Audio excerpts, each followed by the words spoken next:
questions that are being asked I'd like to mostly address, so this is my preference, is questions that affect how you walk, questions about living this out.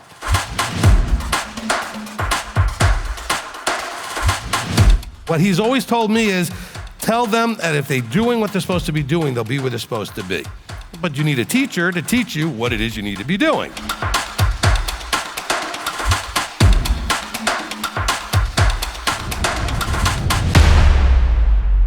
All right, next question. I guess kind of the follow-up on there is some people are asking, what about spiritual Israel that they hear often, like in churches? Okay, again, you know what? Spiritual Israel is just as phony as the other stuff. There's no such thing, okay? Does not exist.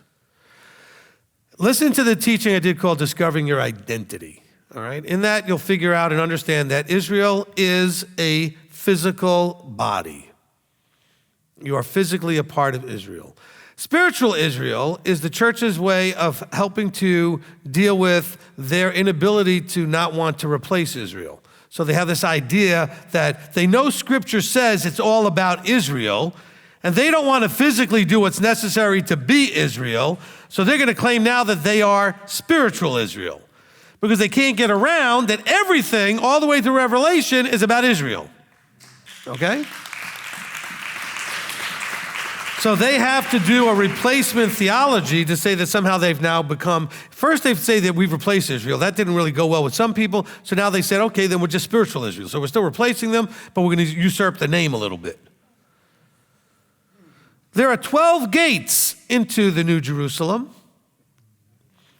And those 12 gates are still the 12 tribes. They're Israel.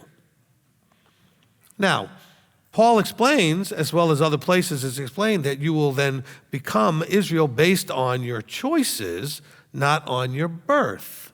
We see this with the book of Ruth. The whole reason the book of Ruth is in your Bible is so that you know that a Moabitess, who Deuteronomy 23:23 says no, or 23:3 says no, a Moabite cannot be into the 10th generation in the assembly. Not that she was in the assembly, but she's in the lineage of Messiah less than just a few generations later, not 10. Because people will say, well, Yeshua can't be because he's got a Moabitess in his lineage. No, he doesn't. He has a former Moabitess. He has an Israelite in his lineage because she changed citizenship. Your Elohim is my Elohim, your people, my people, your ways, my ways. That's a covenantal declaration right there. So if a Moabitess can be an Israelite, literally, that's what it's all about. Anybody can be an Israelite, literally. But they have to make that choice. Your Elohim is my Elohim, your ways, my ways. In other words, you have to covenant. And that's why that's there. Okay, Cindy Taylor, this from Danny. John 14, verse 2. Can you expound on this verse, particularly the quote-unquote stay in places and the if not so, I would have told you? Okay, so John 14, you got to remember at this point, he's leading into being crucified. He's going to die. And so he says, let not your heart be troubled. Believe in Elohim. Also believe in me. And he says, look, let me explain how this all works. In my Father's house are many staying places, whatever that is. And if not, I would have told you so, and I go to prepare a place for you. And so he's saying, in my Father's house. Now, does any of us really believe he's talking about a physical house? That we're all going to live in some giant house that houses billions of people? Of course not. So he's using picture language as always. He said he spoke in parables always. So he's saying, look, in my Father's, where my Father is, in my Father's whatever, there's room for everybody. If not, I would have told you so. And I'm going to prepare that place for you in my Father's body. My Father's, whatever you want to word. He's using staying places here. Now, bear in mind, we know a few things. One, he says, I go to prepare a place for you. We also know that later in the same chapter, he's going to be sending through the Ruach himself back to teach and to instruct and to prepare them. The Spirit of truth. So this is later in chapter 14 and verse verse 16 and 17 and 18, where he's going to say, I'm not going to leave you orphans, I'm coming to you. So from there, I'm going to prepare a place for you within the body, because that's the place we're supposed to stay. What does he say all throughout chapter 15? Stay in me, and I stay in you. And he does that again in 17. This whole idea of staying. I'm preparing a place for you to stay in. So where are we supposed to stay? He says, stay in me. So there's room in my Father's house. So who is the body and who's the head of the body? This is the body of George, Fred, Michael, or Messiah. It's the body of Messiah, right? And in that body of Messiah, there's a room for you to stay in. Ooh, isn't that a little different? There's a place for you to stay in the body, his body. He says, stay in me, and I stay in you. We can also take this into Revelation, where we understand there will be the new Jerusalem coming down from heaven. It's coming down to the earth. There'll be a new heaven, a new earth, and a new Jerusalem coming down from heaven to earth, to the earth, and there will be where we will all dwell forever. And there's room for you there too. m.t.o.i. Urbana from someone in their congregation says, are we permitted to buy and sell on new moons? Amos 8:5 seems to imply that they weren't allowed. Okay. Now, let's try to remember to take things into context here. Amos 8 and verse 5 says, saying, well, I'll go to verse 4. Hear this, you who are swallowing up the needy, to do away with the poor of the land, saying, when does the new moon pass so that we sell grain, and the Sabbath so that we trade our wheat, to make the ephah small and the shekel large, and to falsify the scales by deceit? Okay? So, we know that it's talking about a new moon, and we know that it's talking about a Sabbath. And usually when it says something and something, it's kind of connecting them together that they're the same. However, this is the only place that you see this kind of a reference. So the more logical thing is to say, maybe it's talking about the new moon that is a Sabbath. Maybe this is a Rosh Hashanah reference, which would also be connected to, guess what? The buying and selling and everything that happens when we start the new Shemitah cycle and the Yovel cycle. In other words, this is about oppressing the needy and the poor. And people are wondering when we can get into the next cycle. Because remember, the Yovel in Leviticus 25 is counted from the 7th month. And it's declared after atonement. So now, very reasonably, you could be saying that they're talking here specifically about the Feast of Trumpets, Tishrei 1, the new moon, and the Sabbath. It's both. Okay? So hopefully that makes sense. There is no other reference to how to keep, there actually is no reference anywhere to how to keep the new moons, except that we're told to celebrate them, okay? Look, Yahweh has never had a problem being specific in his detail when he expects us to do or not do something. If the new moons were to be treated the way this could be interpreted as new moon you can't buy or sell, it would have been listed in Leviticus 23. Because everything in Leviticus 23 is listing those days when you cannot buy or sell. They're all listed there. New moon isn't listed there. The only one listed there is, which one? The 7th month new moon. Because that's a holy day feast. So if I was making an educated guess about something that really is not much details about, well then this, okay? And by the way, this is being given, this is what the master showed me and see a basket of summer fruit, verse 1. So he's having a vision and trying to understand how that vision plays into things. I think it's tying into Jubilees, Shemitahs, and Feast of Trumpets. Okay, from Von Billow, I had a question regarding Parsha Bo. When the death angel came, what happened to the firstborn of Egyptians who turned to Yah, but their parents didn't? Okay, read that one. Read this. What happened to? Start there and say the part. What happened to the firstborn of Egyptians who turned to Yah, but their parents didn't? Okay, first of all, there's no death angel. So stop that. It says Yahweh went through and killed everybody. It's just that's what it says. Now, Did he use one of his representatives to do it in some way? Sure. We like to think of it as the death end. It says, no, Yahweh went through. It says, Yahweh will pass over you. Yahweh's coming through the camp, so to speak. So let's not use those terms. I know that hurts to think that way, but no, it says that he was doing it. Now, it doesn't mean he literally did it himself, because someone who represents him is like he did it. Okay, when it says Elohim led them through the wilderness, well, no, Moses did, but Moses represented him. So it might as well be that Elohim did it. It's the same thing. Okay, but this idea that it's the angel of death, that's more Cecil B. DeMille than anything else. Okay? As far as what happened to the firstborn, look, nobody at this point from the mixed multitude or from the Israelites, nobody was safe unless they put the blood on their doorposts, period. So they died. So, and at this point, you don't know what the status is of a mixed multitude is thinking, you know what? I think maybe we ought to get out of Dodge. That doesn't mean they were believing in Yahweh. The Israelites weren't believing in Yahweh. They were still not trusting him and whining and panicking and feed me, I'm thirsty, I'm hungry, and whatever, okay? So, yeah, anybody that didn't have blood on their doorpost was dead if they were firstborn, period. Okay, next. Because remember, believing in Yahweh had nothing to do with not dying. It had to do with, did you put blood on the doorpost? Which was a believing to some degree. But what I'm saying is their relationship, or their starting to come out of this idea of paganism and thinking I get who Yahweh is, did not save anybody. They had to do the mechanics. By the way, let that be a lesson to all of you believers who think that you have to believe and not do anything.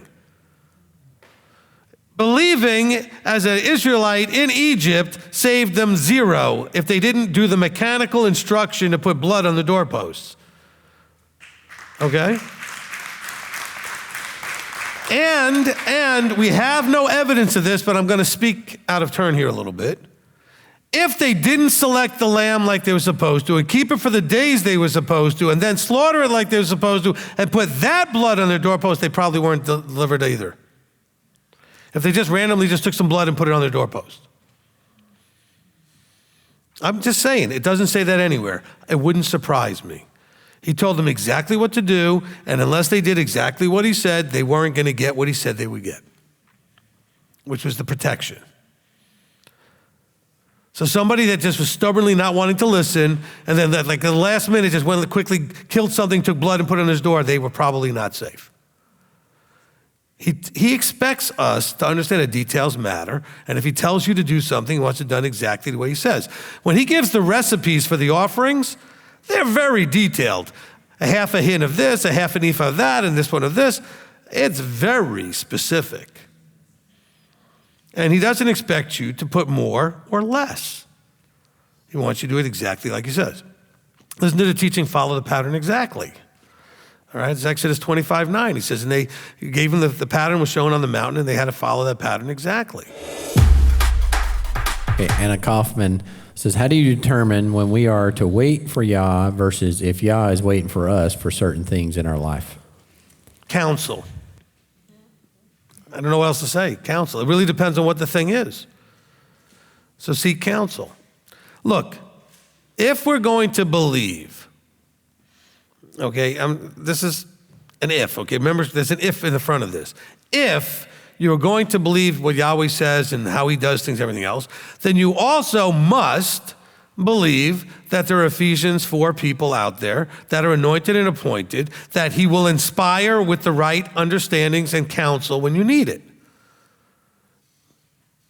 And by the way, I never said that means I'm one. I simply said you have to believe they exist, that it would behoove you to find one. Okay? So when you have a situation where you don't know if he's waiting on you or you're waiting on him or what should be the thing, you probably should talk to somebody that can get inspired responses for you from above, who can ask you, what is it that you're hesitant to do or you're waiting on, or what do you think? And then I may be given the insight, if it's me, to tell you he's waiting for you to do this, or you need to just wait for him. But it's really going to depend on what it is and those details, okay? Okay, I got a couple here regarding the second tithe. Ken Thomas was wanting to know if you can use the second tithe for a passport to come to the feast. And Jess E says, can a second tithe be used to fix up a vehicle so they can drive to the feast? Okay, so interesting question. First of all, the tithe, the second tithe, which gotta see where it's at Deuteronomy 14, I believe, right? So the second tithe, it says, can be used for whatever your heart desires. Of course, it tells you that you'd be doing this once you already arrive. The thing is this, let's first make sure that you're using it for what it needs to be used for, which is so that you can go and attend and do the feast. Now, if you're saying, well, I can't get there, okay, then having to fix a vehicle so it can make it there would be something you need to do. So then, yes, I would say that you could use your second tithe to do that, otherwise you couldn't attend. I'm sure the guys would use that to fix their wagons or their carts or whatever it is they were going to take all their things to do with. But don't tell me when you get here you can't afford the meals and everything because you spent it on the car. Okay? You have to find a way to balance those things out. Otherwise, you're just using it because you want to fix your car. Okay? And then you say you can't come because you didn't have enough money for the rest of it. Okay, that money is first and foremost for the rest of it. So hopefully that makes sense. So the question was about fixing the vehicle. The other one was, passport.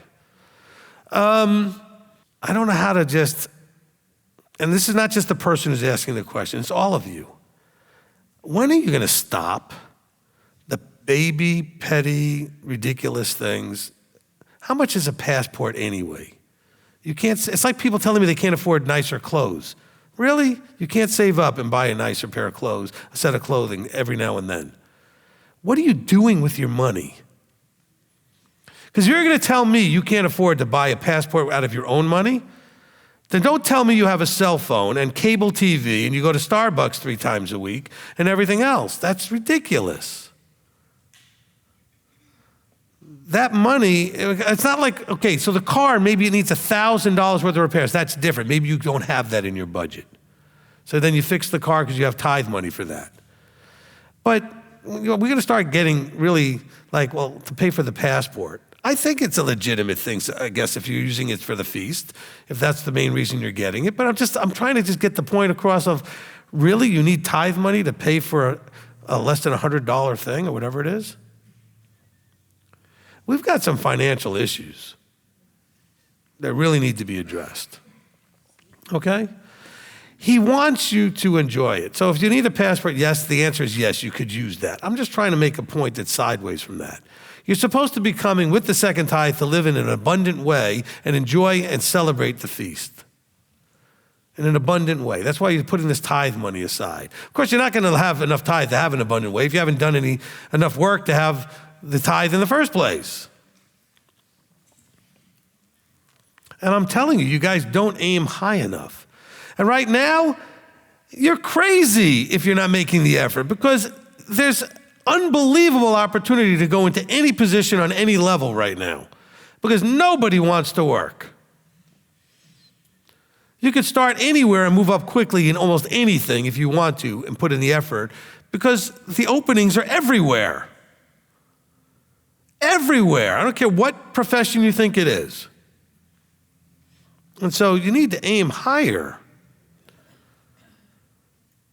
so that you can have the life he wants you to have. Do you notice that almost everybody of any significance in Scripture is wealthy? I don't think they're wealthy just because Yah gave it to them. They worked their you-know-what's off. They worked hard and diligently and managed their finances and their work ethic and everything else, which is why they were wealthy. I just want you to stop looking for other ways to do this. Okay? Call for counsel. Let me help you with, or Billy help you with your budgeting to see where this money's at.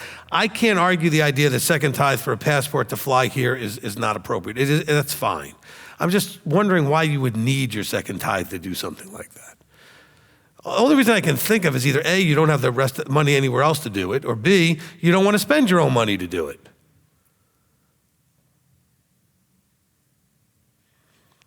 Here's the funny thing. I'd much rather see you spend your money on the plane ticket. I'd rather see you spend your money on going to a nice restaurant during the event to celebrate and enjoy than on these other mundane things like fixing your car and buying your passport. But if that's the only way you can do it, do it. All right? Was that fair? I tried to be nice. But I think that,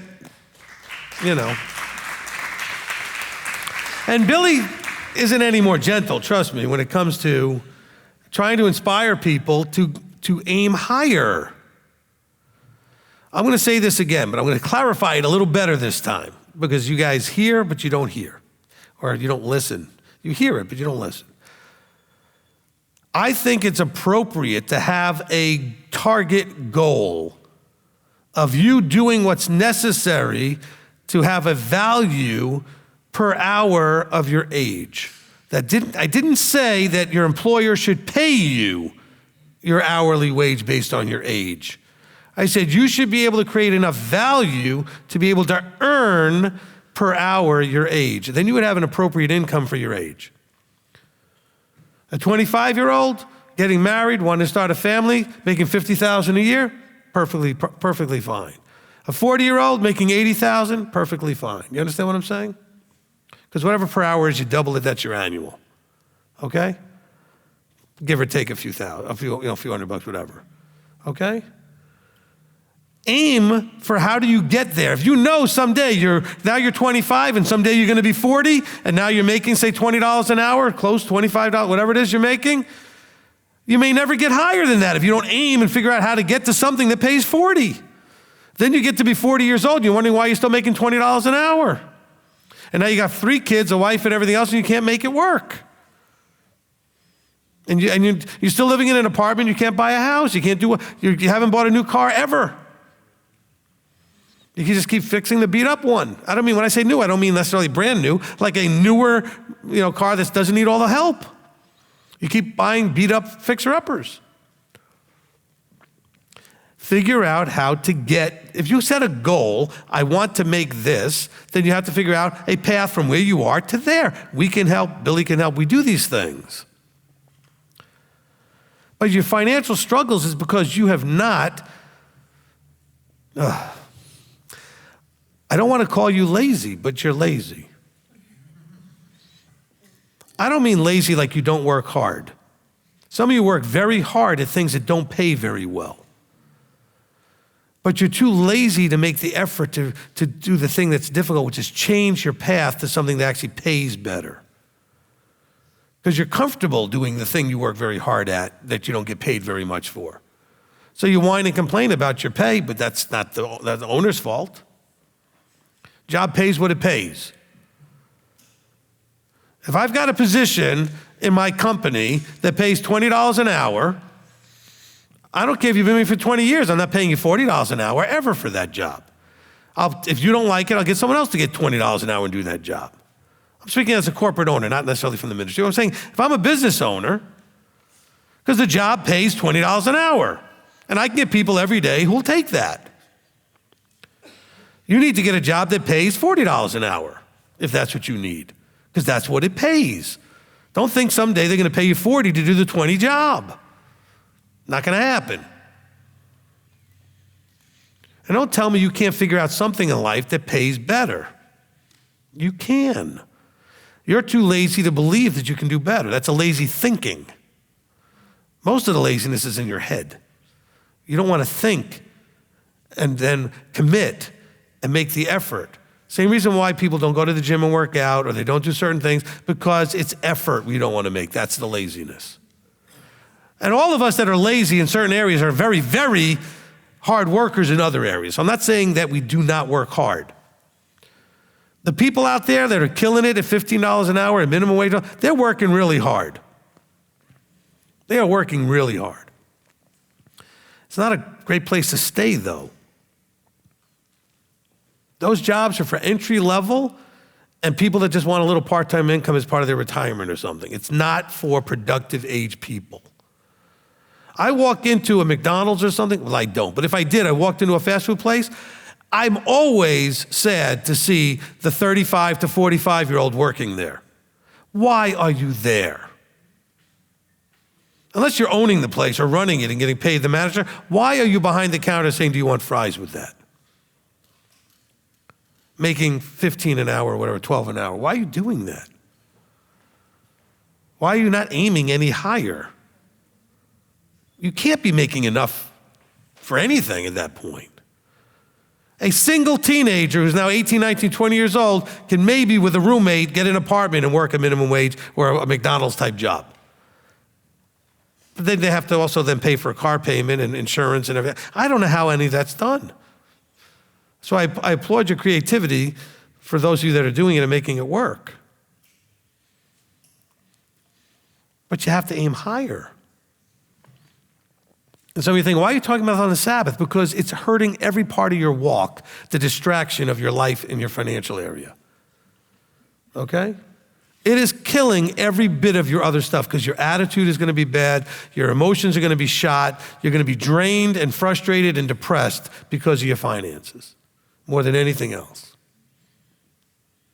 So why not just fix it? Well, I don't know how to fix it. So what do you do when you don't know how to do something?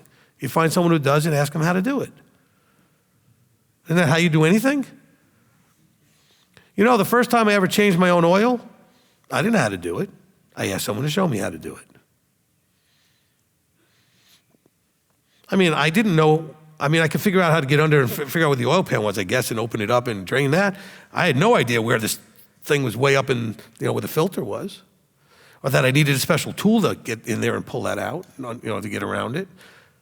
You got to ask somebody who knows how to do what you need to do.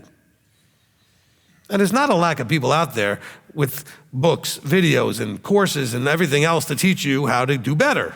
Just realize most of it is scammy, so be careful which ones you get. Try to get the ones that are free. There's a ton of it out there for free.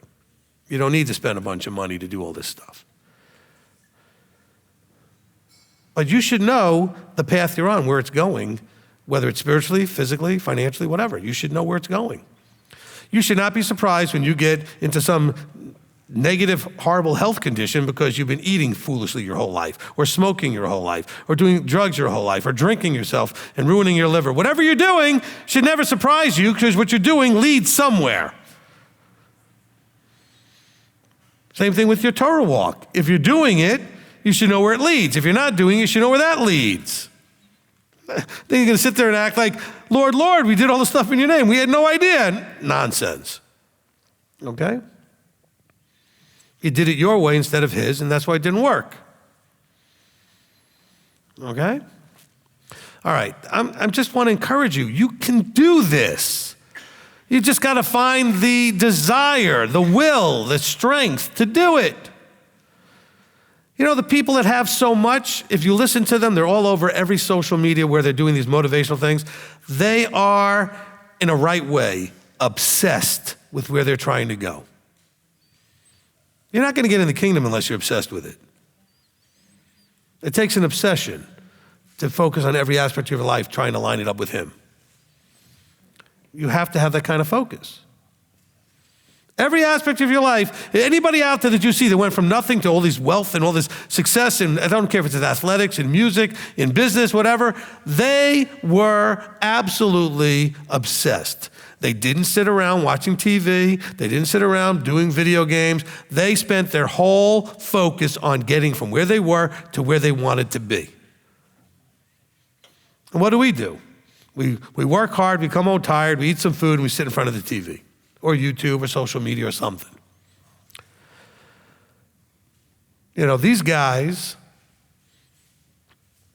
listen to Arnold Schwarzenegger, he's great when it comes to this. When he came to this country, he worked a construction job, took acting classes at night, and went to the gym for several hours to do his bodybuilding every day.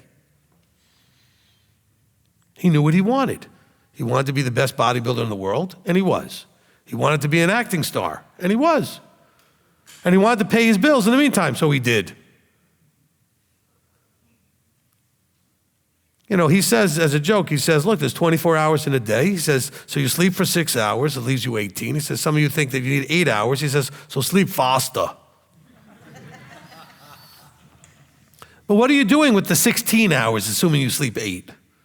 What do you do with that 16 hours? Well, you work for 8. Okay, so what do you do with the other 8? You got more time than you think. You waste most of it. Where's your time for Yah? Where's your studying time? Where's any of that time? What are you doing? We waste so much time. You got to manage your time more than you have to manage anything else. All right, that was just personal development 101. I don't know. And all of this because someone wanted to know if they could use their second tithe to buy a passport. Okay. The answer was yes, by the way. So go ahead. What's next? Hey, Jeff and Tony Lumen. It says, what's the difference between the 6 candle and the 8 candle menorahs is prepping for next year? Okay. First of all, you're off by 1. Okay, there's 7 and 9, but that's okay.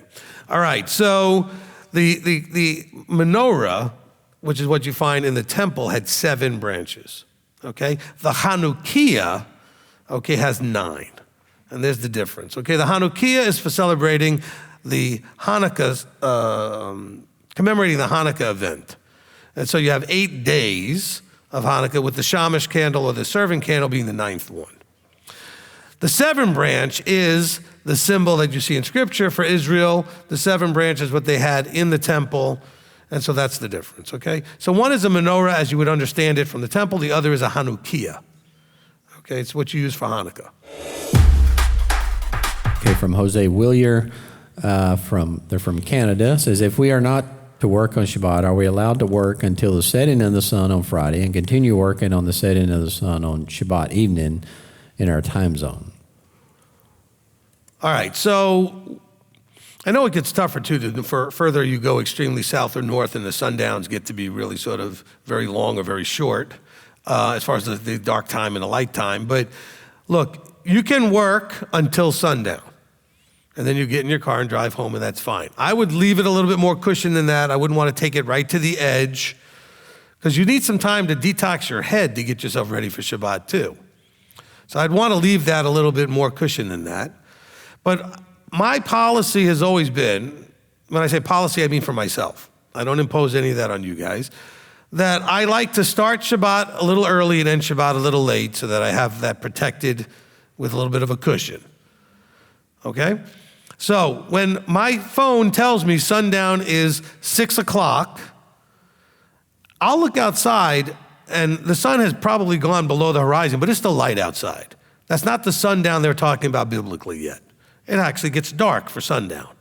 But I'll go with my phone sundown, which is probably a good 15 minutes before it's actually dark, and I will start Shabbat and stop doing anything else at that point. Now, I'm not going to end Shabbat based on my phone because it's still light out. I'm going to wait till it's dark. That may be another 15, 20 minutes. Why wouldn't you want more Shabbat, not less? We're looking forward to 1,000 years of Shabbat or forever of Shabbat, right? So if you have work to do, if sundown is 5 o'clock, and that's when your job normally goes till 5 o'clock, I would still want to be done at 4:30. I would want to have some time to get in my car, go home, get myself in my right mindset for Shabbat. Okay? As far as sundown and you have to go back to work, we have people that work second, third shifts, that kind of thing, who work right after Sabbath is over. Well, then again, you will start after it's dark. Okay? Don't start until after it's dark, which is usually, like I said, a good 15 to 30 minutes, depending on where you are. If you're in the mountains, the sun can really get darker quicker because of how it sets and the mountains block things. But you just have to wait until it's after the official sundown, which means it went below the horizon, and then it actually gets dark. Okay? There's a tradition in Judaism to see if you can see 2 stars. Okay? A couple of stars. Well, maybe you can, maybe you can't. If it's overcast, you're not going to see anything. See a couple of stars, okay? But look for it to be dark. If you know what dark is, take whatever the official sundown is and add 15, 20 minutes to it. You'll be all right, okay? All right, because if it's looking for when the sun actually goes below the horizon, it's still got lots of light that's still coming over. It's physically, you can't see it there anymore, but it's still giving tons of light. It takes a little while for it to be far enough below the horizon that you actually get dark. Okay, from Adam, It says, what constitutes a marriage in Yahweh's eyes? It says, my wife and I believe we are married in the eyes of Yahweh, and we do not hide from anyone we encounter that we are husband and wife. We have to be careful we don't play these games. And we have a lot of people out there that are not doing this right. Nobody, including Yahweh, cares what you think you've done. So in your eyes, it makes no difference. Now you're going to say, well, I think it's right in Yahweh's eyes. Well, why do you think that? Well, because my wife and I made commitments. What's the purpose of a marriage? Okay? As far as the idea of calling it a marriage, it's a legal entity within the idea of Israel, okay? And countries and governments. But in Israel, in Scripture, it's a legal relationship. And in that legal relationship, there's certain obligations, but that legal relationship has to be known publicly. There is no scripture about what must be done in terms of a ceremony. My best guess is that the minimum requirement is that it be done in terms of this legal entity should be done or created in a public setting with witnesses so the public will know you two are now married and off limits to other people, because that's what that legal entity is. You are now each other's and nobody else's. And that there should be a vow or covenant made in front of those witnesses to that effect. And I've done a wedding ceremony where all there was a vows made in front of witnesses. Ceremony took 5 minutes, 10 minutes. I thought it was in some ways a little, odd to do it that way, but I couldn't argue with the legitimacy of it. There was plenty of witnesses there, and there was 2 people who made commitments. Now, whether you file that with the government or not is not relevant as far as it being a marriage.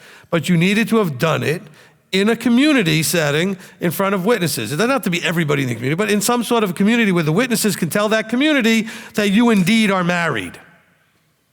So if we had members of this congregation get married and they only wanted to have a small ceremony with maybe just the immediate family, maybe 10 people are there, the thing is they would still be doing it in a setting where then the witnesses could tell everybody else in this community, these 2 are now married. They need to be looked at and treated and understood as being married. So if you've committed to each other and didn't do it this way, I don't think you're married. You can't just in your own house get together, have a little private thing, the 2 of you, where you commit to each other.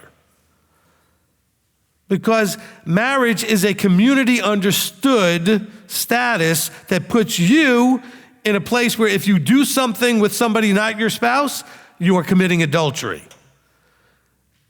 If you're not married or people don't know you're married, then that's not the case. And it needs to be known that you are. Look at even in Egypt, when Pharaoh looks at Abraham and said, why didn't you tell me she was your wife? Even Pharaoh understood that point. Why did you hide that fact? So there needs to be some way of knowing and clearly defined and committed to that you are husband and wife. And so we do a wedding. We call it a wedding ceremony or wedding for that. Now, what we do at the ceremony, very flexible, lots of traditions. Do anything you want, do nothing you want. Make vows in public in front of witnesses is all I need. Okay? I think that's misses the enjoyment of the celebration if that's all you do. But that's really all I can see is required. Now, that being said, listen up, everybody out there on live stream, because and if you think I'm picking on you, I am. But not you meaning someone I may have already spoken to. It's all of you doing the same thing. If you are not married, you like the strength of the voice there? Because I'm trying to reach through and if you are not married, you cannot live in the same house.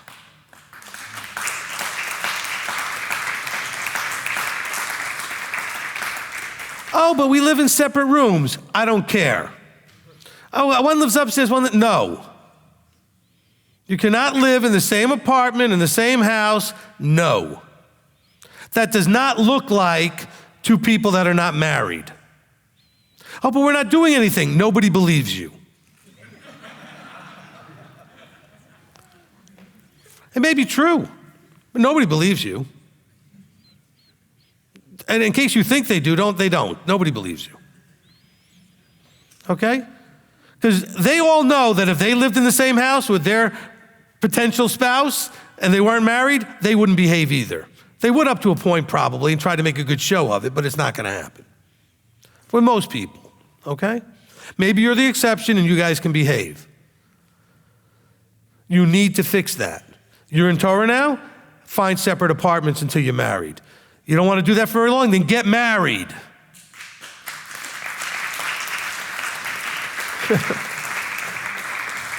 You don't want to start your life off already showing Yahweh that you want to have your cake and eat it, and you don't want to do what he wants.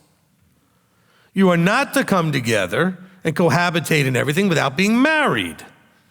That is only something uniquely done by married people.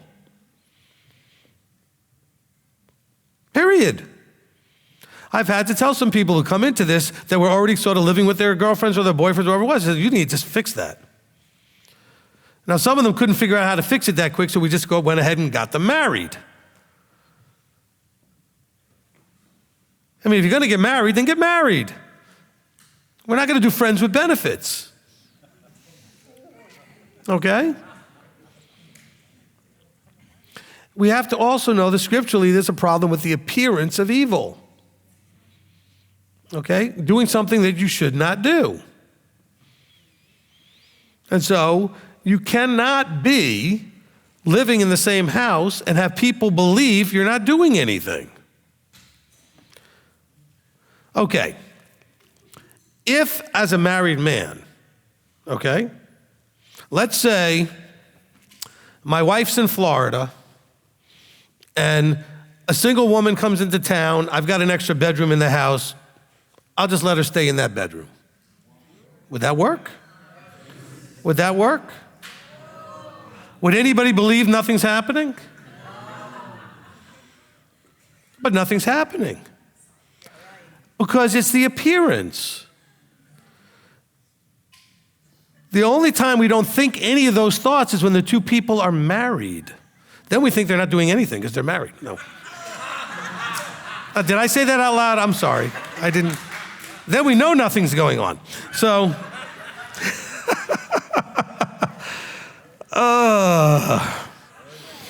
Billy's laughing. He's like, that's my rabbi. What can I do? Anyway, we'll go to another question. I think I've said enough right there. All right? If you're going to do this, counsel, and then it's okay if you've messed it up to this point. You know, what Abba wants you to do, he wants to see what you do once you learn something. When you learn something's wrong, do you keep doing it? When you learn something's right that you're not doing, do you go ahead and seek to do it? And so, yes, you could come into this. I've had people come into this, their girlfriend or boyfriend who they're engaged to is mainstream Christian, has no interest in any of this, yet they're coming into this now. And my answer to them is, you need to stop.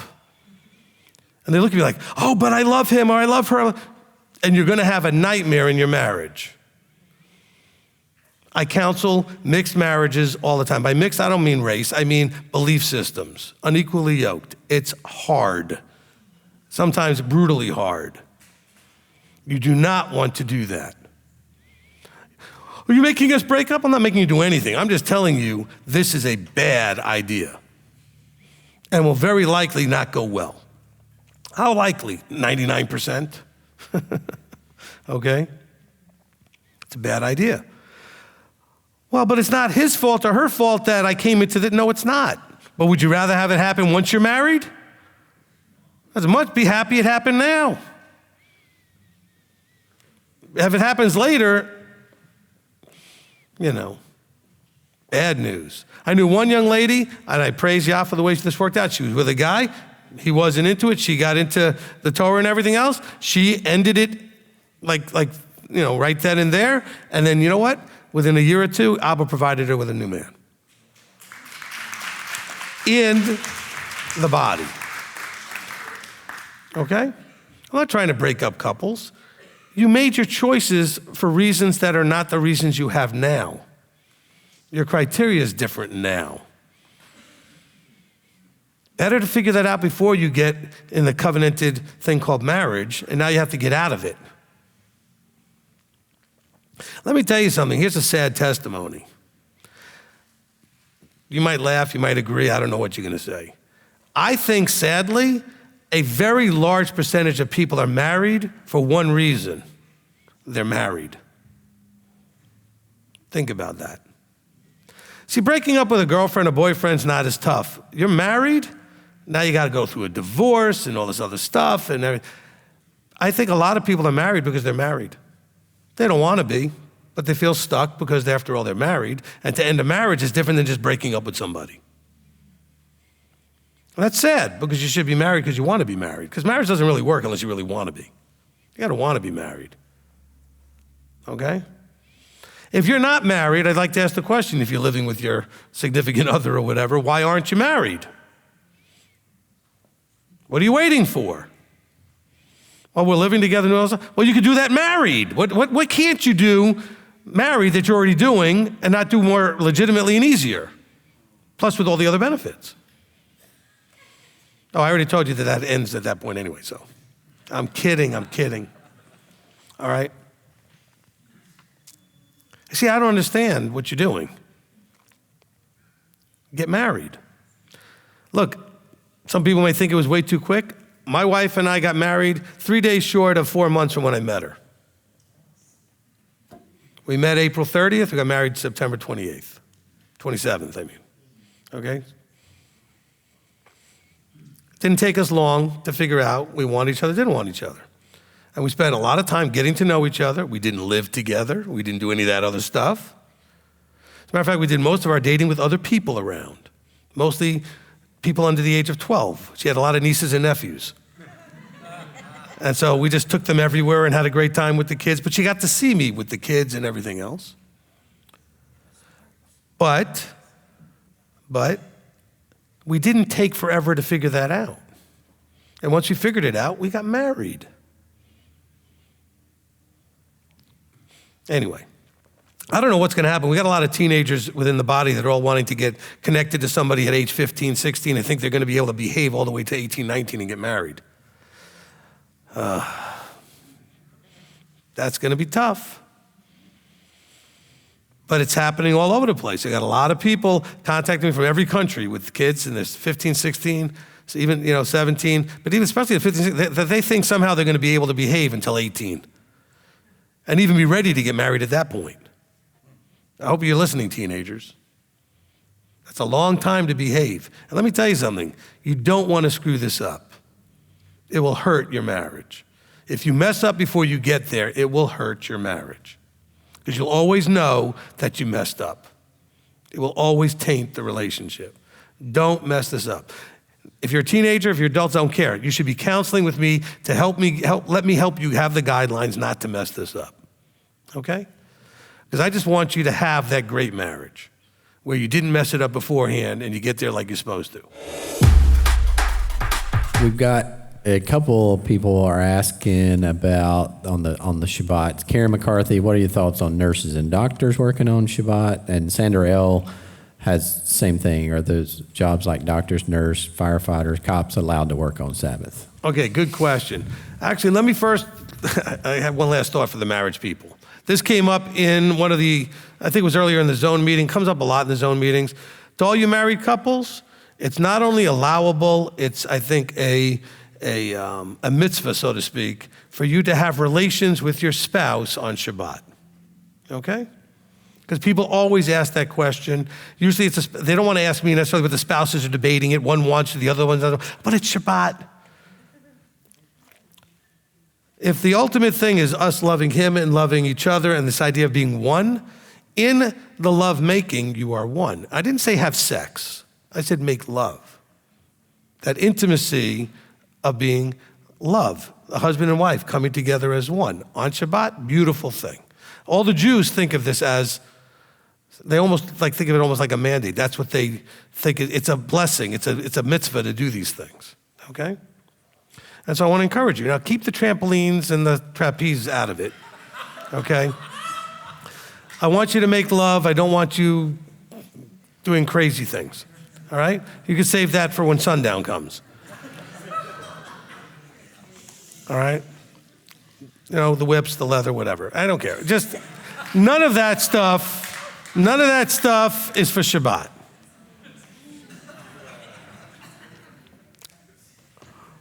I know you're thinking, just when you thought I hit the bottom, I took out a shovel and started digging.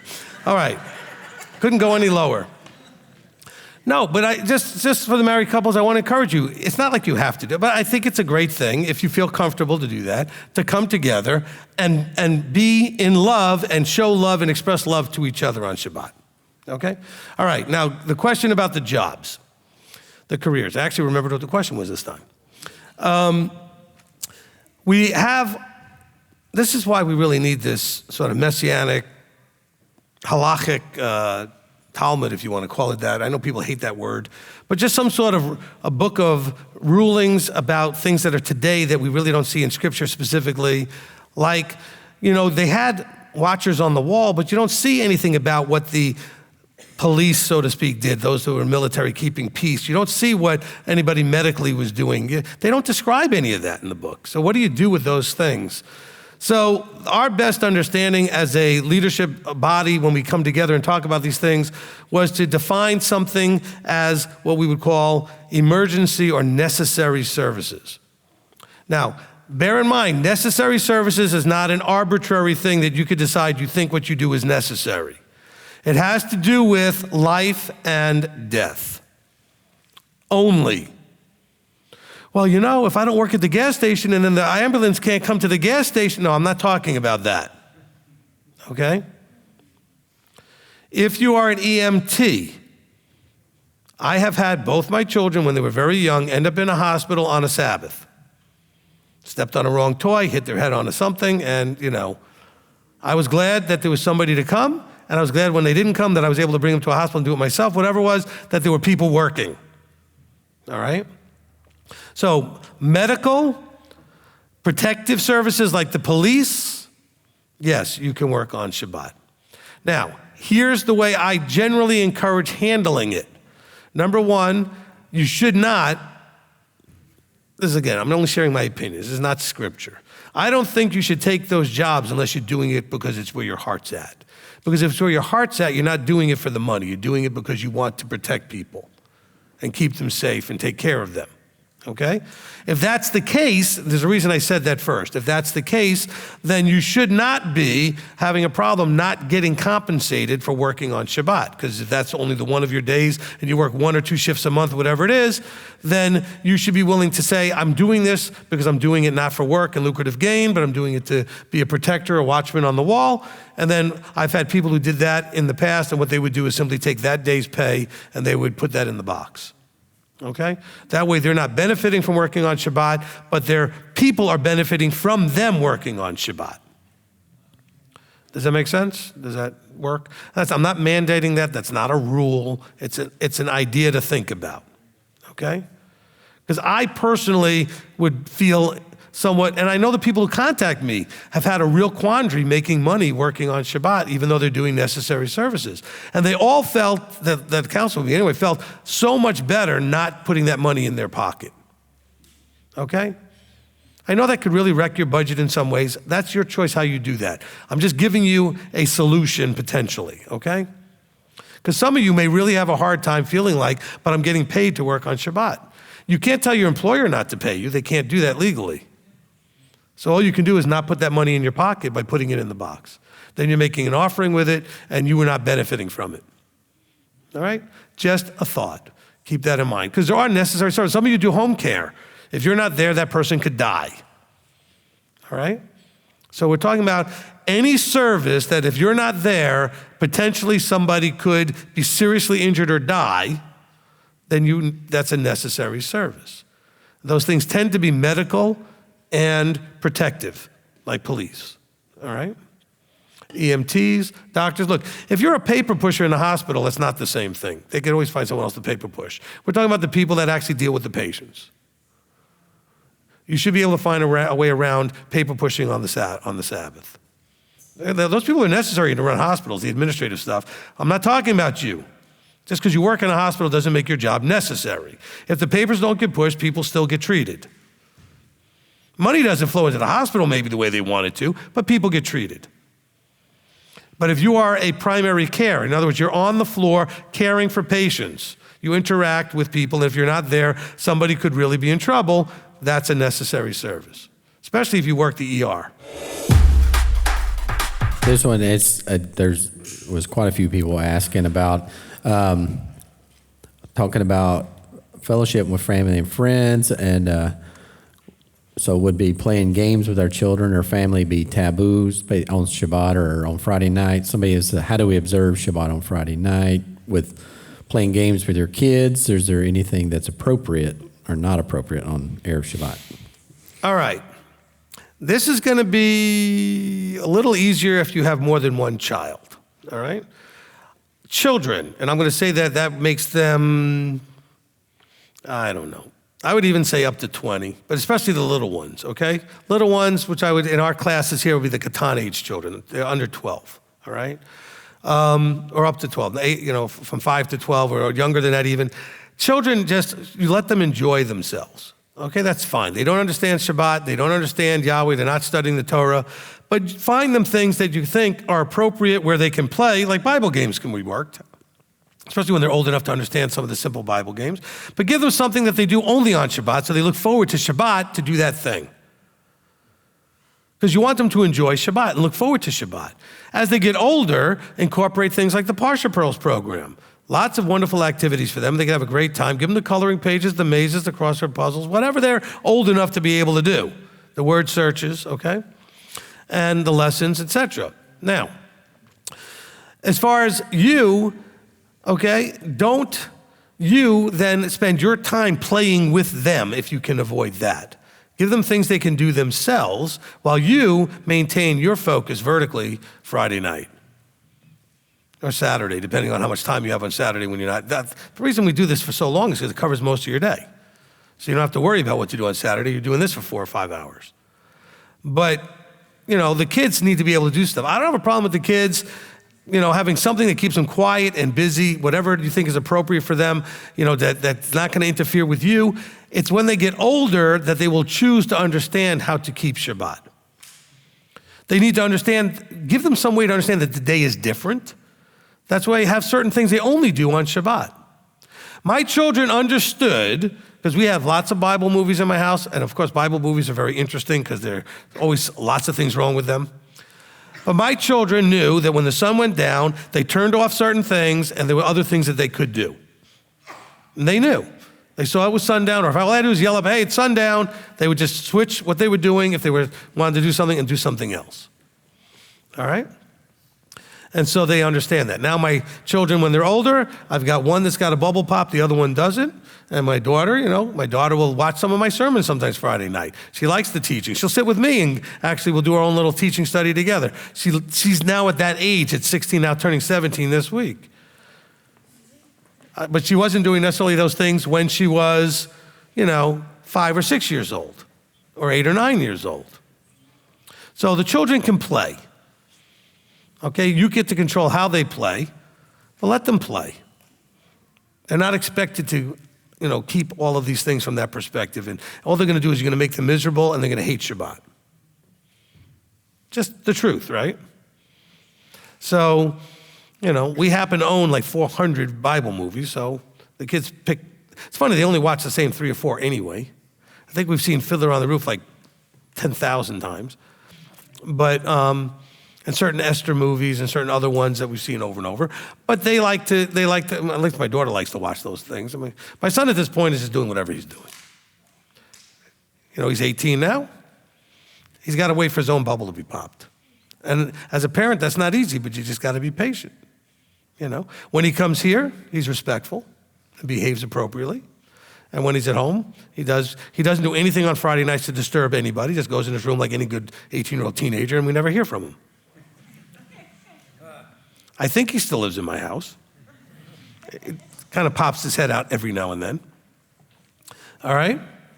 And I know it's rough to know those things. For you as an adult, Figure out a way that they can be entertained and keep themselves occupied that doesn't distract you from doing what you need to do on a Friday night.